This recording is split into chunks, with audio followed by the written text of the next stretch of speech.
The third floor. A stranger, chubby, light skinned, almost white, the type that turns red, that burns, dirty brown hair curled up on his head, got in the elevator like a normal guy. Didn't acknowledge nobody. No dead body, no live body, no smoke. Normal. So I figured he was real, which made me real, embarrassed about the pee, but made me real happy I wasn't all the way gone. The thick, pale dude stood staring at his blurry reflection in the metal door. When Buck started trying to get his attention, "Yo," Buck said. Psst, the guy didn't budge. "Yo, dude," Buck called, reaching for his shoulder. The man turned around. "I know you." Buck flashed his big choppy grin. "Your name Frick, right?" "Only the people who know me," the guy said, reluctantly reaching for Buck's hand. "Remember me?" Buck said, like a distant relative at a reunion. "Buck," he said, showing the back of his t-shirt again. "Oh shit, Buck?" Head cocked. "Buck?" Arms wide. "What's good, man?" "Nothing is good at all." "This is Danny, Mark, Mikey, and you remember Sean? This is little brother, Will." Before Frick could answer, I asked Buck how he knew him, what his connection was to me, what he was doing in this spooky ass elevator. "How do I know him?" Buck scoffed, shaking his head. "This is the man who murdered me." Wait, wait, wait. Hold up. Hold the hell on. On my brother, on Sean's name. You serious? Wait, what? Wait. What? You heard me right. "See Frick here?" Buck paused. "Why they call you that anyway?" he asked, sidetracked. "It's really Frank. Twin sister Francis. Frick and Frat came from my uncle. Stupid shit old men call you Stick in the Hood," Frick explained. "Who you tellin'? Matter of fact, because of you," Buck paused again, turned back to me. "Because of him, Will. The only reason people around here know my government name is from reading it on my damn tombstone." Buck's real name was James. I've only heard it one time. Buck better than James. Buck short for Young Buck. Nickname given by stepfather as a joke because Buck couldn't grow no facial hair. Smooth baby face, nothing rough about it. Buck was two-sided. Two dads, Step and Real. Step raised him, a preacher, a real preacher, not scared of no one, praying for anyone, helping everyone. Real run through him. A bank robber, would steal air from the world if he could get his hands on it. People always said he was taught to do good, but doing bad was in his blood. And there's that nighttime Mom always be talking about. "I'll snatch your teaching from you, put a gun in your hand, a grumble in your gut, and some sharp in your teeth." But he didn't start that way. At first, Buck was a small-time hustler, dime bags on the corner. Same old story until my pop got popped at the payphone that night. Then he became a big brother to Sean, and a robber to a bunch of suburban neighborhoods every morning. He knew better than to jack people around here. And come back with money, the most, sneakers, the best, and jewelry, which he loved to show off. Back to Frick. "I was shocked when I heard that this dude killed Buck." "Yeah," Buck said, hand on Frick's shoulder, all buddy. "This the guy." He glanced at me. "Sean never told you that story?" "He never really talked about it," I said.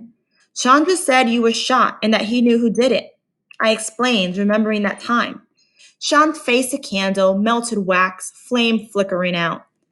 I remember the cops banging on our door to question him, to tell him they heard he was close to James.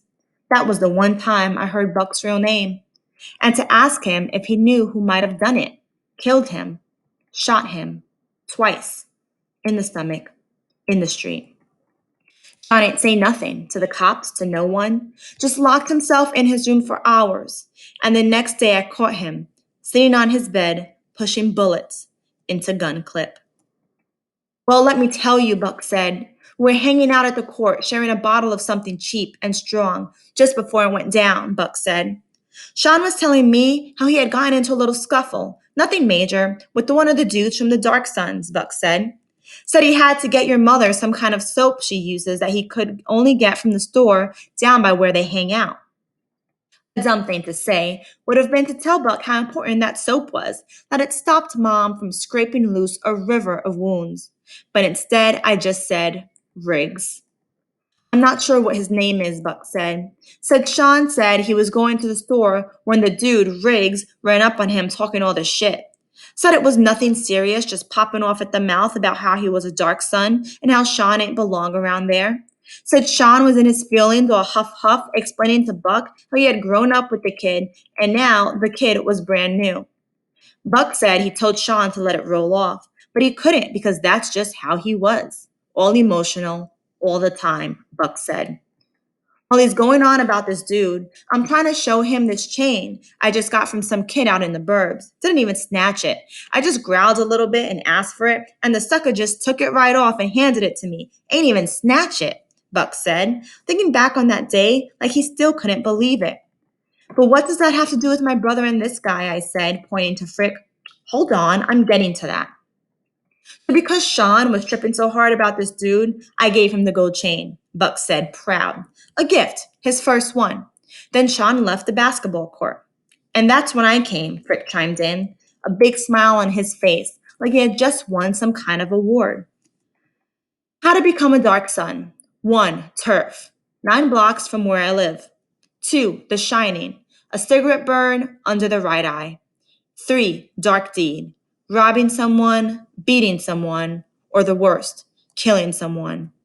Note, apparently you also gotta be corny. I was assigned my dark deed for initiation, Frick explained. And it was to kill Buck? No, he said. Funny thing is, I was just supposed to rob him. I didn't think it was a funny thing at all. Everybody knew Buck was always flossing, always flashy, but nobody would touch him because of his pops, both of them, real and step. Gangsters always respect older, original gangsters, OGs, and preachers who act like gangsters. Frick said his plan was to jack the jack boy, said he knew Buck would be at the court, so he ran up on him, pulled the hammer, and got laughed at. Buck said he couldn't get got by a dude who he could tell was as soft as a suburban joker he just jacked. Everybody in the elevator laughed, except me. Whatever, man, Frick said. I was just trying to earn my stripes. Can't knock me for that. He turned around, caught eyes with Pop and Uncle Mark. They nodded in agreement. No judgment over here, Uncle Mark said, throwing his hands up. Anyway, this crazy fool, Buck swings at me, just tries to take me even though I had a boomstick. Frick looked at Buck, shook his head, then cut his eyes to me. I got scared, so I pulled the trigger. Buck bent his pinky and ring finger back, turned his hand into a gun. Bang, bang. Again, what does this have to do with Sean? I asked. Sean stuck to the rules, Frick replied. You mean, I swallowed. You mean he, I struggled to get it out. Now Buck put the finger gun against Frick's chest and repeated, bang, bang. Actually, he only pulled the trigger once, so it was more like bang, Frick corrected. 15 bullets. Took me out before I ever even got my shining, Frick said. Rubbed just under his right eye like it still rubbed him the wrong way. Frick yanked his collar down. See this? He asked, exposing a hole in his chest, dime-sized, disgusting, bloody, but not bleeding.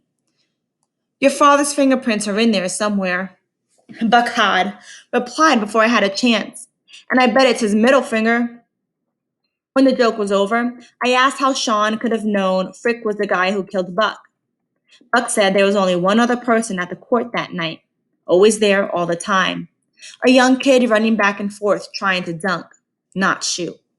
Said he thinks I might have known him. Tony. And he wasn't trying to dunk. He was trying to fly. Tony talking ain't the same as snitching. Snitching is bumping gums to badges, but Tony ain't run to no cops or crowding no cameras, nothing like that. Tony talking was laying claim, loyalty, and allegiance to the asphalt around him, an attempt to grow taller, get bigger, one way or another. Now let me ask you, how you know this kid Riggs got your brother? Buck fired back. Because he clearly got revenge for Sean taking out this guy, I pointed to Frick. Frick, you know a kid named Riggs? Danny asked out of nowhere, her voice floating over my shoulder. Little dude, big mouth, dark sun. I figured the description might help. Frick looked at me, confused. Who? Anagram number 6.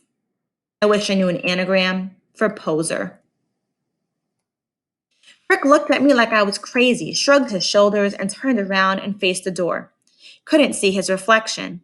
Couldn't see any of their reflections, just mine, blurred. Frick had his own cigarettes and his own matches. Finally, the elevator came to a stop.